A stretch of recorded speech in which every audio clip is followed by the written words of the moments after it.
তো আমরা চলে গেছিলাম বিপত্তারিণী মন্দির, আর বিপত্তারিণী চণ্ডী মন্দিরে গিয়ে এখানটায় রত্নাদেবীর মন্দিরে হচ্ছে আমার অনুষা এখন ধূপ আর মোমবাতি জ্বালাতে এসেছে।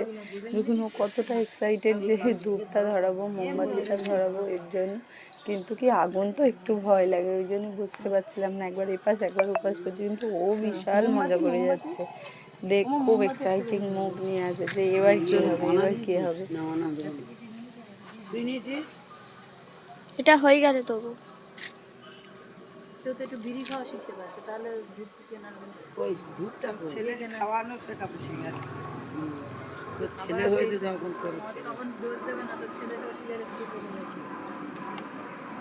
এই কুটিয়া বাঁচবো হ্যাঁ হয়েছে নাকি? আবার ঝাড়া মারছে এখানে 3 মামা